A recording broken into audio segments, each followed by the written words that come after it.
Priyanka ji, Saudi अरब से। राधे राधे महाराज जी, आपके चरणों में कोटि कोटि प्रणाम।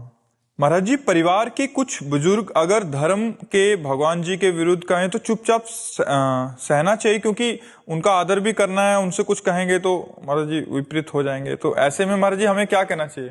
उस समय भगवान नाम स्मरण करते हुए हमें सहना चाहिए। चुपचाप शांत है, कोई उत्तर न दे, शांत रहे, ये उस समय धर्म कहता है।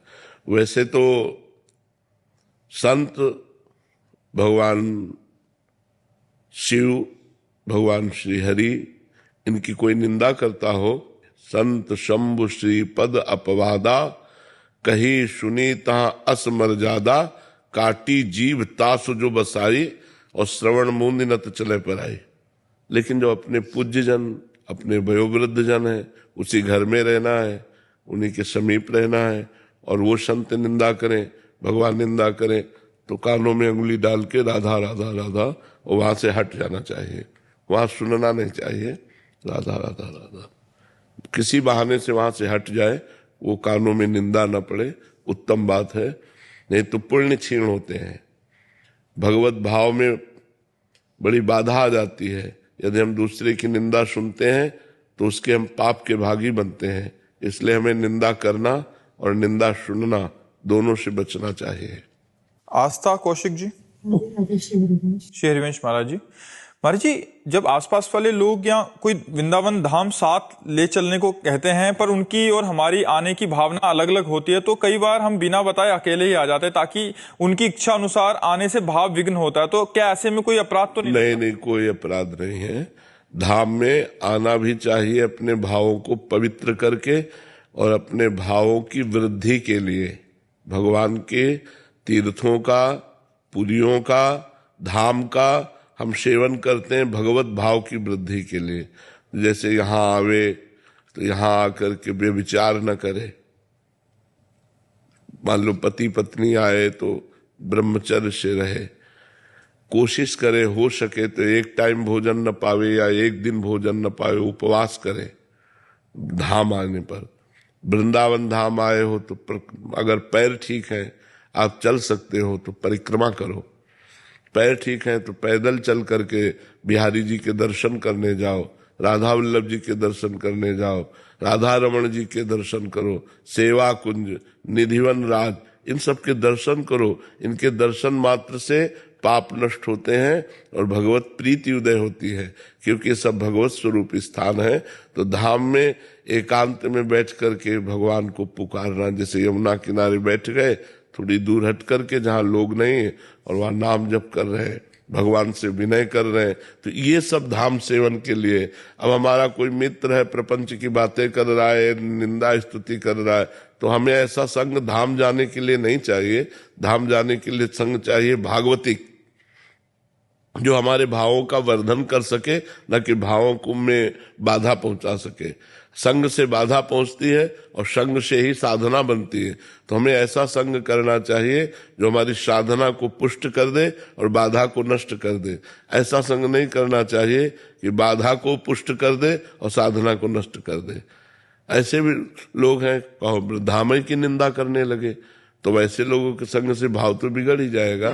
तो इसलिए हमें बहुत सावधान, भगवान का धाम है, हमें अपनी भावना बढ़ानी है, भावना मिटानी नहीं है। तो ठीक है, अगर अकेले आने से भावना बढ़ती है तो बढ़ाना चाहिए। अपने जीवन को पवित्र रखकर धाम का सेवन करना चाहिए। मोनिका जी, जयपुर से। राधे राधे महाराज जी। महाराज जी, मन में स्वजनों के प्रति नकारात्मक विचारधारा को सकारात्मक कैसे बनाएं? नाम जप से। नाम जप बहुत सामर्थ्यशाली है। यदि हम निरंतर नाम जप करें तो पूरी सृष्टि के प्रति हमारा सकारात्मक भाव हो जाएगा। सी राम मैं सब जग जानी, करो प्रणाम जो रिजुक पानी। परिवार की क्या बात, पूरी सृष्टि में भगवत भाव हो जाएगा। भजन करो, बिना भजन के थोड़ी भाव सुधरते हैं। खूब नाम जप करो, पवित्र भोजन करो, सबको मन से प्रणाम करो, भाव अच्छे हो जाएंगे।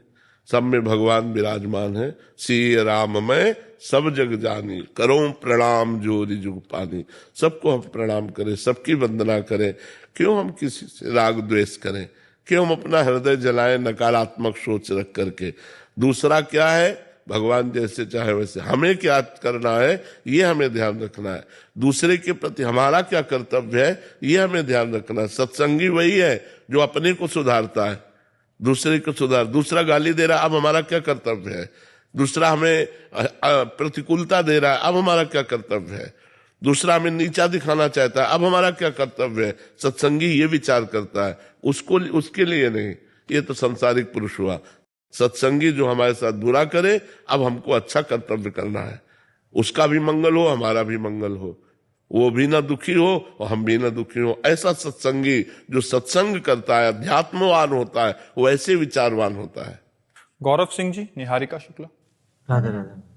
राधे राधे महाराज जी। महाराज जी, हमारा एक सवाल हमेशा से रहा है कि मैं क्या करूं कि जीवन में मोक्ष प्राप्ति हो, और कैसे पता चले कि उस रास्ते से मोक्ष मिल जाएगा?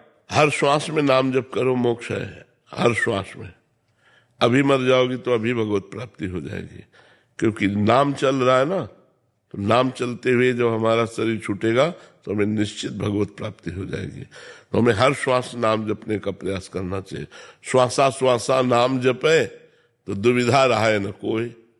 संत जन कहते हैं अगर श्वास श्वास नाम जप करोगे तो भगवत प्राप्ति में दुविधा नहीं, क्योंकि कोई भी श्वास आखिरी होगी उसमें हमें भगवत प्राप्ति हो जाएगी। हर श्वास में नाम जपने का प्रयास करो। जिस अपराध के लिए आपने सबसे पहले मना करा था, व्यभिचार दोष बन गया महाराज जी। 2.5 साल से ठीक चल रहे थे और एकदम बन गया।